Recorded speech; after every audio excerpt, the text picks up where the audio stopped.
Okay, we're going live. Hi, this is Elliot Fishman, and welcome to Facebook Live. I'm trying to position myself. There's Instagram, there's Facebook Live. I need to get a haircut. Person that cuts my hair is really busy, so sooner or later I'll get a haircut.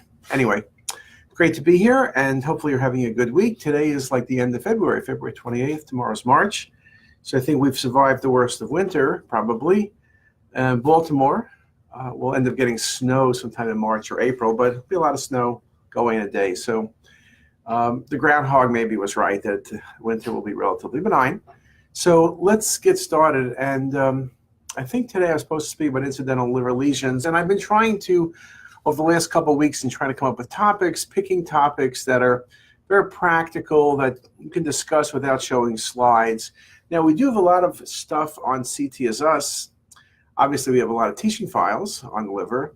We also have a number of lectures where I've spoken about the incidental liver mass, spoken about parenchymal liver disease, spoken about liver tumors, both benign and malignant. So let's just look at some of the things that are an issue. And if people have questions, I'll be happy to answer them. So just ask the questions. So one of the things, and the ACR has a position paper on this. What do you do with a small lesion? So that's the first thing I think all of us go through. As scanners get better, it's hard to find a patient over age 50 who doesn't have something in the liver. And usually it's something almost impossible to measure. It's 2 to 3 millimeters. It's hard to get the density. There's partial averaging. At the end of the day, we know that almost all of these are simple cysts, hemangiomas, or hemangiomas. All benign lesions, all leave-alone lesions, all don't worry about them. I guess one could say that if you have a 10-centimeter hepatoma or a 10-centimeter liver met, at some point it was also 2 or 3 millimeters. So how do you know? And it becomes particularly important in a patient who has a known primary, like you have an incidental or colon cancer, you have a pancreatic cancer, and you find the lesion.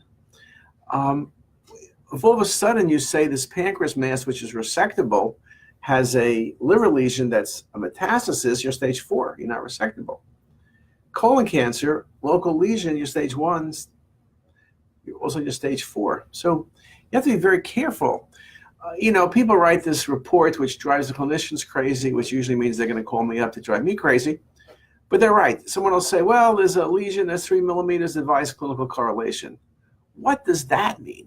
I sent you a thing to rule out mets, and you're telling me to get clinical correlation. If I was going to do clinical correlation, I wouldn't be sending you a patient, and you guys in radiology would be out of business.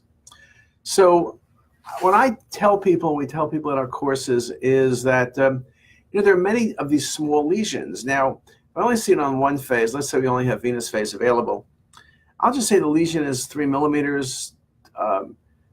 Statistically, it's a benign cyst or atypical or hemangioma, and just leave it at that. I don't say I can't rule out mets. You can't, okay? But I don't say that. Now, what I have mentioned to people is particularly with small lesions, when I have dual phase imaging, one thing that's very helpful to me, although you don't think of the lesion as being vascular, it's not, but I've seen those small lesions have perfusion changes on arterial phase imaging, but nothing on venous phase. So if I see a small lesion and it has a perfusion change, even like a wedge shape or some sort of perfusion change around it, then I'm concerned that it's malignant. And that rule tends to work really well, particularly in things like pancreatic cancer, adenocarcinoma. If I see perfusion changes, even though the lesion looks like plus minus, it's always a big word, but it's always going to be a tumor. So that becomes a very important feature. I think that on the smaller lesions, in a patient with no known malignancy, obviously it's a little bit easier to say this is not important, it's probably a benign lesion. But then, of course, I understand the problem. You have a malignancy. What is it that you do? There's some stuff with the ACR. They divide things under a centimeter, under 1.5, over 1.5. And under 1, most people will simply recommend following or doing nothing else, and assuming it's going to be benign. Over 1 cm, they may recommend, if you can't tell, ultrasound or MR. And over 1.5, perhaps go to MR. So there is some strategies involved. There's certain things that, of course, worry me. Cirrhotic livers always worry me. I'm much more cautious. Hemangiomas in a normal liver, 7 to 10% of patients have them. The older the patient, the more likely a female. Right lobe of the liver, peripheral enhancement, puddling, central to peripheral, peripheral to central filling in is kind of the classic appearance of hemangiomas. So I don't really worry too much in that patient without a known malignancy. Obviously, you could say, well, perhaps you didn't detect a malignancy and this is the only sign. That's more theoretical. I do worry in patients, let's say with colon cancer, pancreatic cancer, there's something small. How do you know it's not a MET? And the importance of that is not to be underestimated. So I do my best. I look carefully at the enhancement pattern. I look carefully at the lesion sharpness, density. So I think there are a lot of lesions we do call malignant. They're in fact benign. So you want to be very careful. So that is one of the biggest challenges I think we have. And again, I think saying too small to classify advised clinical correlation is probably a dumb thing to do. If it's too small to classify further, that's okay. And maybe just say that, but statistically, this is likely a benign lesion. And then depending on the situation, they may have to go in and sample it. Most of the time when I've commented on that, and if they've gone in and sampled it because they were there already, it ends up being a benign lesion. But that's just rough statistics. So it's something really to do consider. Now, in terms of some of the other lesions, hemangiomas is one of the most common things. And I think the challenge with hemangiomas, about 90% of hemangiomas have a classic appearance. Peripheral puddling, filling in from peripheral to central. Could take a few minutes. Remember in the old days of CT, we carried out for 30 minutes. We said to be a hemangioma, the lesion had to fill in its entirety. We don't carry anything on for 30 minutes now. And hemangiomas don't need to fill in their entirety. We know many of them are scars from prior bleeding. What makes a hemangioma to me is the first 60 seconds, that peripheral puddling, that cloudy appearance, the peripheral to central filling in. I don't worry about the entire filling in because the truth is almost anything could fill in. Hepatoma could fill in, FNH can fill in, hepatic adenomas could fill in.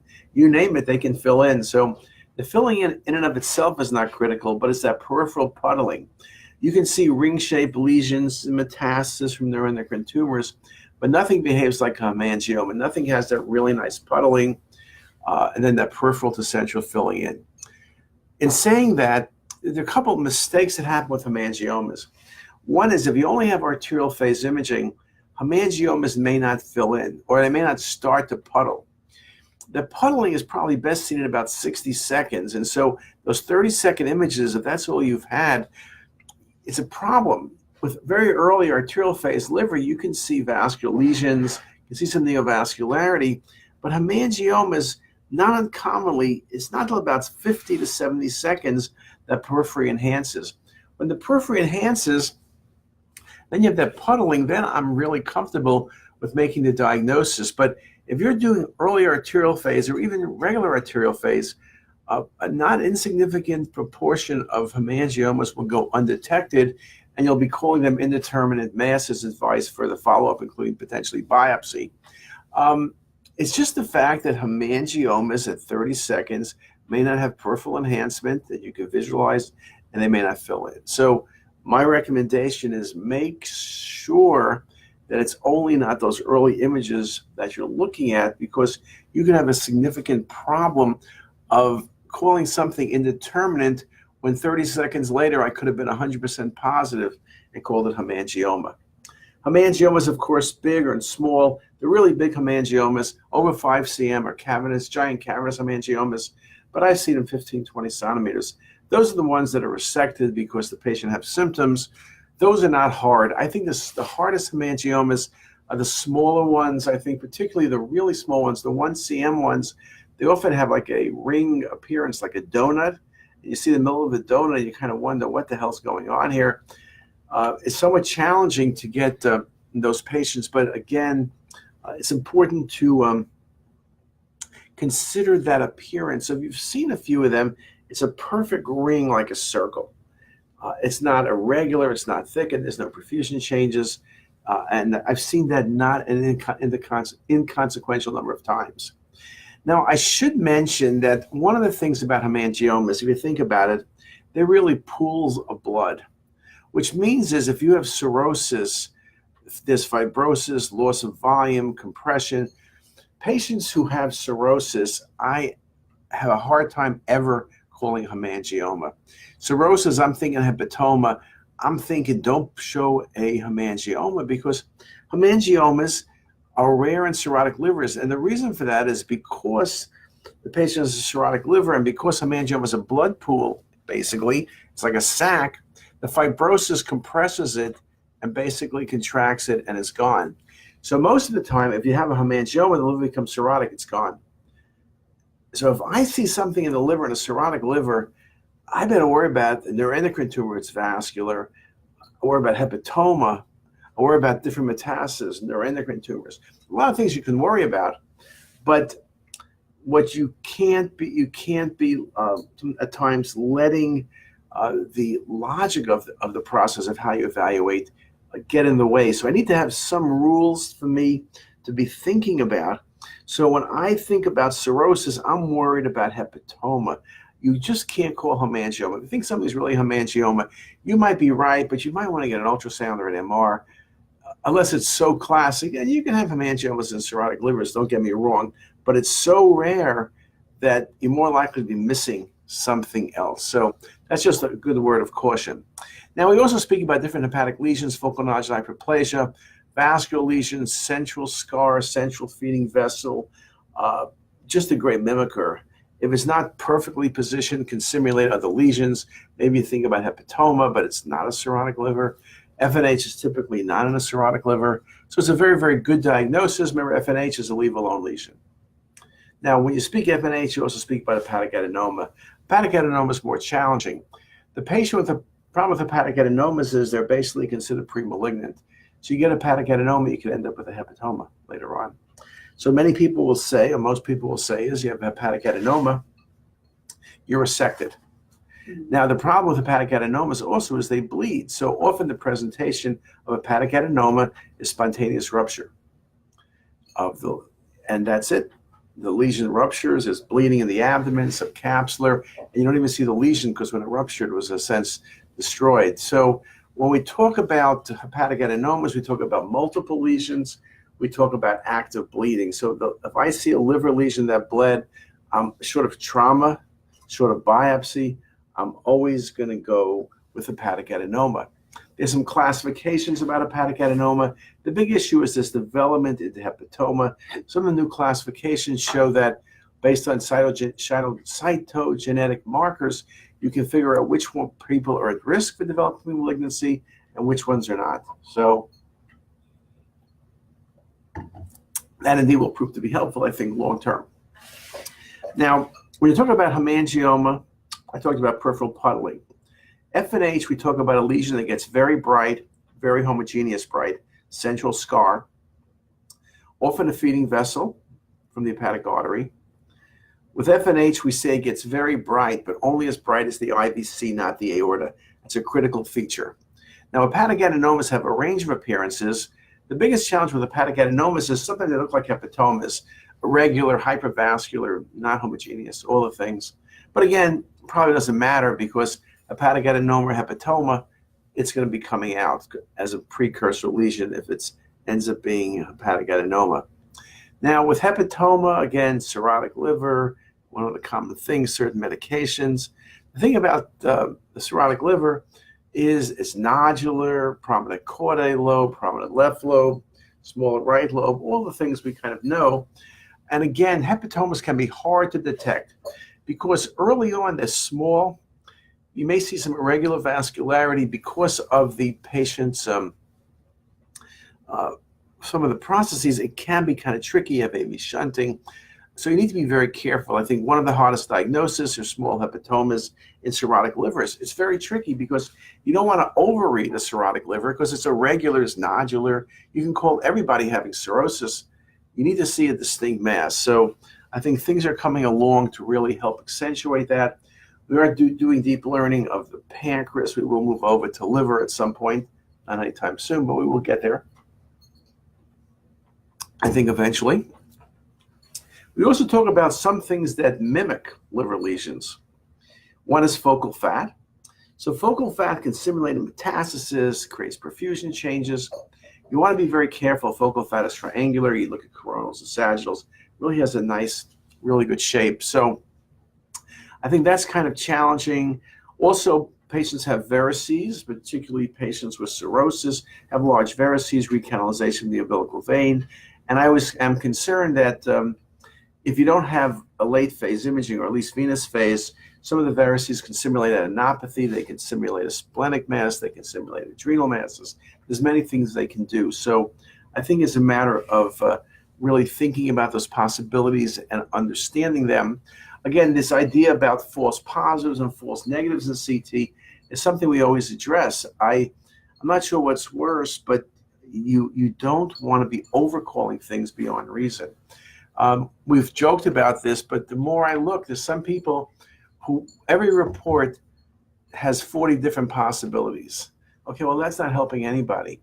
You're not always going to be right, and you don't want to be a superhero to always give one possibility. But 40 is very time-consuming for you to do and for the referring doc to read, and it's not going to help them.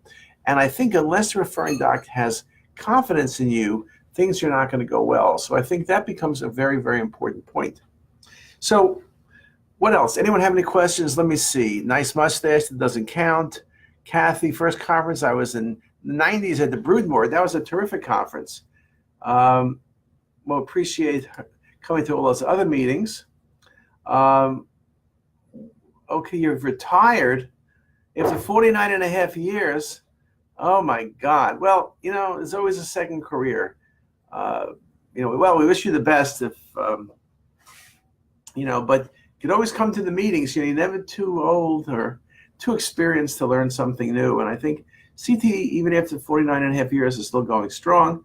Obviously, 49 and a half years ago, you started doing imaging with the year of Woodstock, because this year is the 50th year of Woodstock. So you were one of those people who started, you know, really started imaging. So that's pretty cool. And well, you can follow us on CTisus. No cold turkey. We don't want anybody having withdrawals. So let's see. There's another person had a question.